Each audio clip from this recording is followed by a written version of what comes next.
little bit and they weren't playing the meta, but this is out there. It made it really hard for you to play against stuff like that. And on the flip side, we should talk about NIP's lineup. I think they have a really strong mid-game timing based around their ultis, but I do think they are very timing-based as a lineup. Does look like they're going to be losing Ace here, as Boxy should just be able to run him down. This is the power of Bristleback lately. Everybody's been going for this 1-1-0 build. And PBD may have underestimated Boxy. I love that. Do you see his spacing against the tower?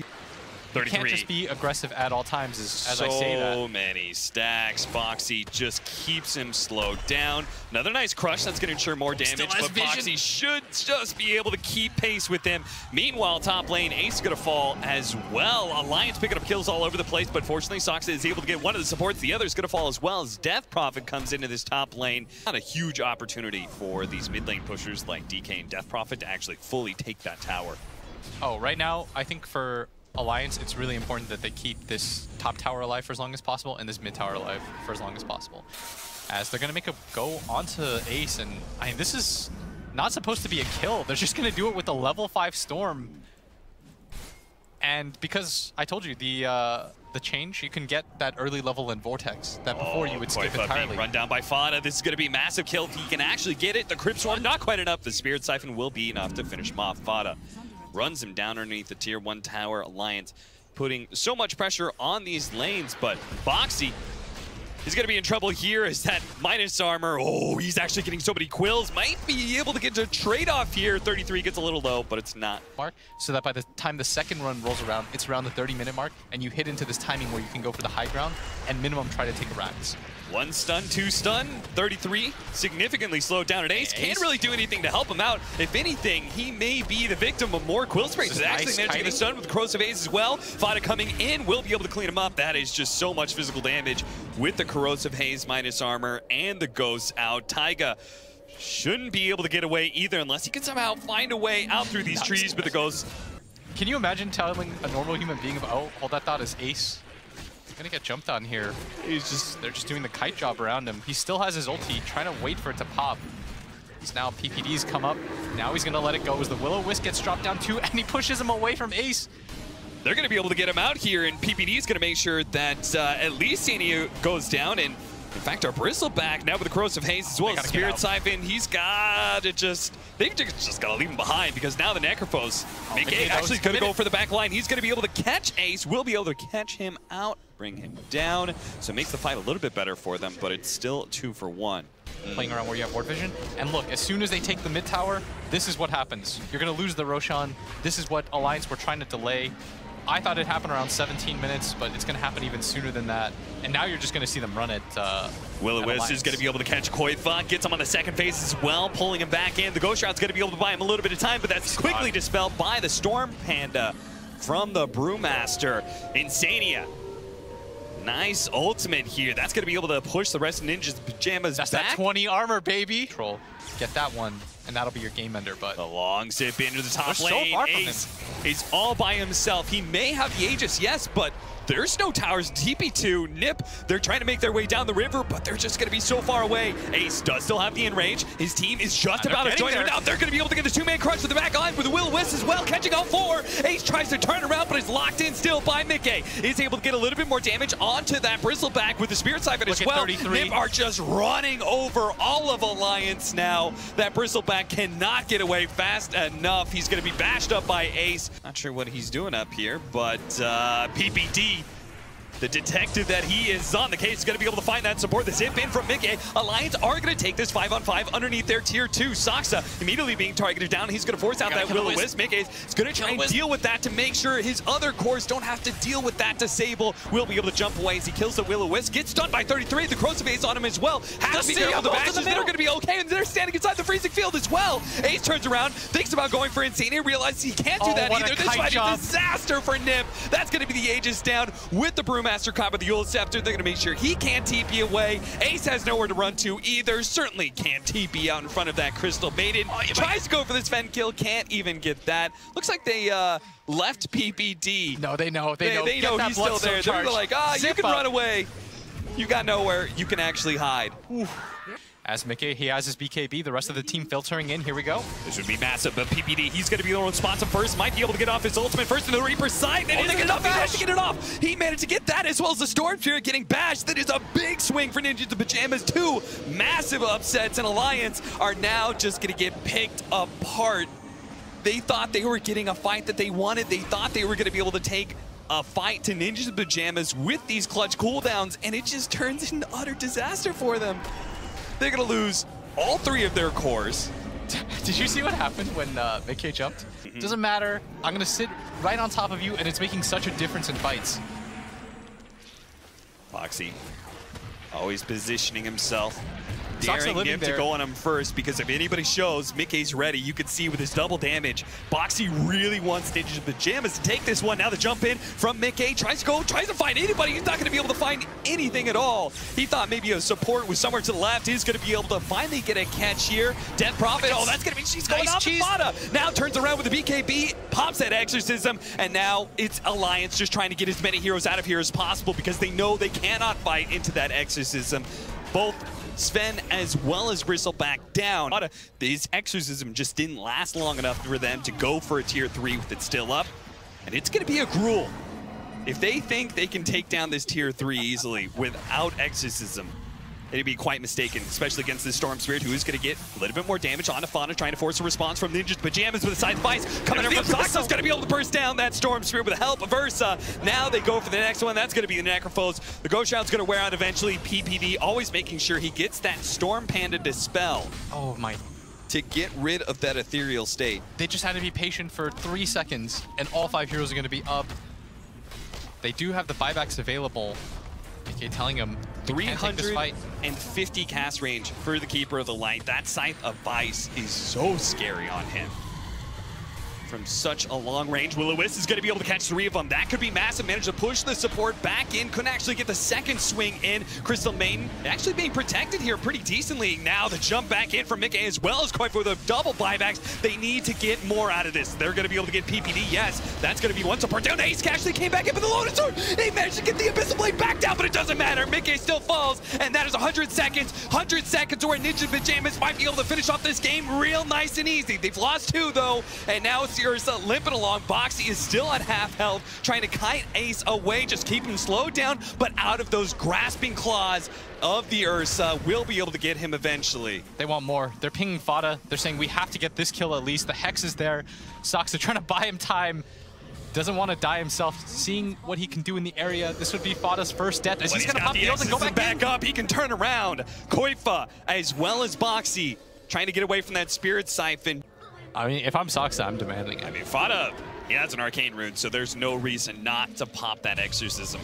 Start getting some damage on the tier 3 right now with a Scythe as well as that haste. I mean, who could really target him? Great Lotus Sword from Boxy. He's going to be able to bounce back that Abyssal Blade once again onto Ace. Now, Mickey tried to jump to the back line, trying to get some damage onto Peter Pan Dam, but knows he can't really commit. But the Reaper Scythe is going to be able to cut down Ace. That's going to be the Aegis. A beautiful Will-O-Wisp that pushes back Mickey into the second swing too, and Mickey almost gets downed by the Ursa. Will be able to jump away, didn't get bashed up again, but it's going to be Boxy in trouble. He has Ursa problems for sure. Peter just controlling up these heroes in the back line, allowing the rest of Ninjas Pyjamas to be able to get back. Stun. They managed to get a beautiful 3-man stun. The follow-up thing with the blast as well. Fada has that extra refresher shard. It finally comes into play. He's going to pop it now, and we'll have a second Exorcism inside of this fight. But Alliance just keep on playing in and out of that fountain with the Storm Spirit. But Taiga and Koifa, they're still going to go down. Ace is getting the help of the Storm Spirit. He finally comes in now to be able to finish off Ace. That's great, but the rest of the team is still out. There's only 3 of them defending against the 4 Ninjas Pyjamas, and now Mickey's been inside the vice. They're trying to focus him down, managed to get the silence, corrosive haste as well. Mickey is going to fall. No buyback there. It's just Boxy and Insania against 4 of Nip. So well done by Fada. I mean, we haven't talked about this guy enough in this matchup. 14-0 and 15. He has led the way for his team. He just jumps in. Good item usage just consistently throughout this game. Keeps it going for them as they're going to try to make this hold here. As PPD starting to get a little bit low, but they're just going to cut the back line, go for the CM instead. Dies almost instantly, and now it's going to be a 4-on-1 here as Boxy has to hold this Rax by himself. But they're just going to ignore him. He doesn't do enough damage by himself to hold this, and now Ace is going to buy back They're going to all in for this. I'd imagine they just go for the throne after this Rax. Yeah, they got to go for the throne, right? There's still that tier 2 in the top lane. They can't get Megas out of this, and they are very slow. I think once Ace gets there, it'll speed up quite a bit. Yeah. And once Ace gets there, there's still such a long time for the Storm to respawn. He's got buyback in 15 seconds, though. And with Koikova's buyback here, got to be a little bit careful if you are NIP. Saksa, he just keeps on trying to reduce the cooldown. Boxy, the Lotus Orb is going to be able to do a lot to stop this damage. 33 is actually forced to pop his BKB here as Koifa and Taiga were coming in. Boxy still being targeted. The Force Staff is going to be able to get him a little closer to that fountain. And Nip do not want to overextend themselves, especially with the Exorcism so close to being back up. But Fada himself, well, he's still got the Aeon Disc. He's still got the BKB. Alliance, they want to be able to pop that Aeon Disc now so they don't have to worry about it later. Now it's going to be popped right as that. Nip, they turn around immediately. With that Lotus Orb being popped, they're going to be able to get the Exorcism out. That's going to be Taiga down. Boxy is still okay, though, and he's still able to keep Nip zoned.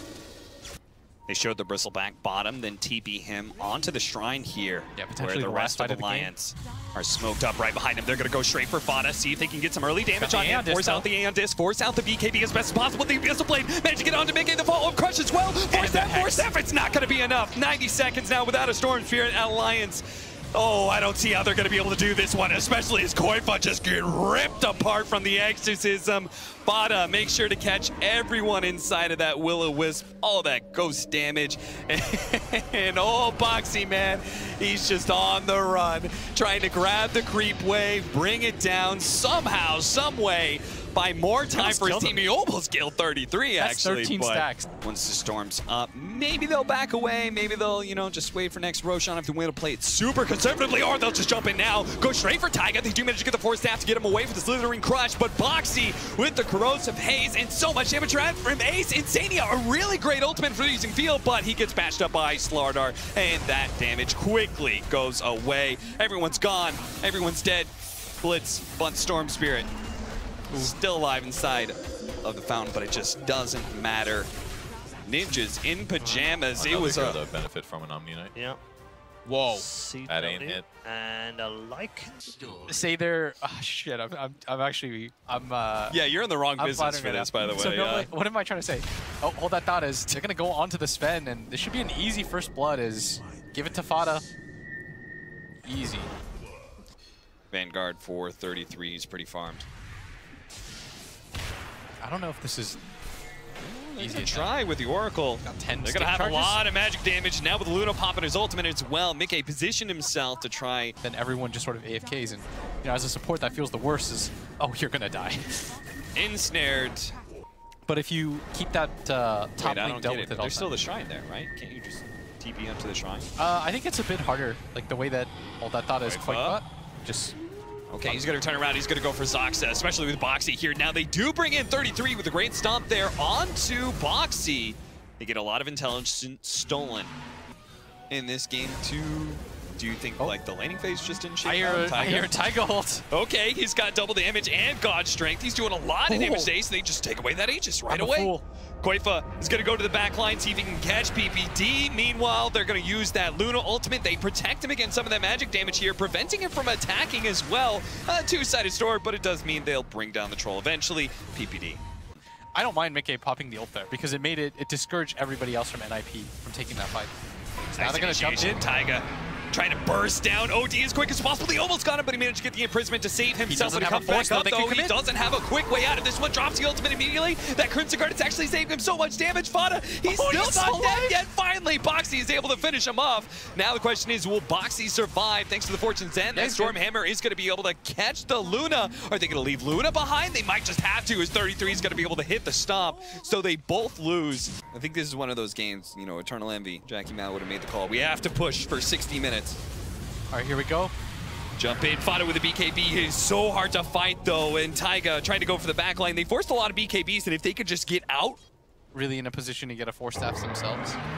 Oh, they found Mickey. He was doing so good, being able to find farm all over the map and not get picked off, but this time, Him and Troll will make short work of this one, and there is no buyback for the Luna, so Boxy, as well as this Sven, they're going to have to try and get the defense by themselves. A nice two-man stun from that Stormhammer, but unfortunately Boxy being controlled up by 33. They managed to get the Oracle save. Soxa in the back line, they're still trying to go for him. Koifa is going to try and run down Soxa. He runs to help the rest of his team, managing to heal off from the Chen, but Boxy eventually gets blown up, even Soxa's with the asking for Oracle the save. Astral. Soxa, he's like, please, somebody, kill the wolves, kill the Necrobush, Astral him. imprison me, anything, but it's not quite there. Koifa, no longer in the wolf form, is going to be run down pretty quickly by Ninja Pyjamas, and it just looks like they have buybacks, yes, but they still don't have their Luna for 13 seconds, and that is 13 too many seconds, it looks like, as Nip might just be able to take a second lane of Rax. Actually, nice stomp in from 33, gets the back line, blows up the Oracle, and Taiga, he's low too. This could be some diebacks coming in, as 33 is going to be able to cleave him down, but now here comes Mickey out with the big ultimate, doesn't actually hit 33 once. 33 is going to be able to stay alive here, and Ace down to about half health, but still super tanky, will be able to get back Ninjas the Pyjamas, even thinking about still going for these Raxes, because after all, they're only faced up against 2 cores. They know Alliance have already blown through their buybacks.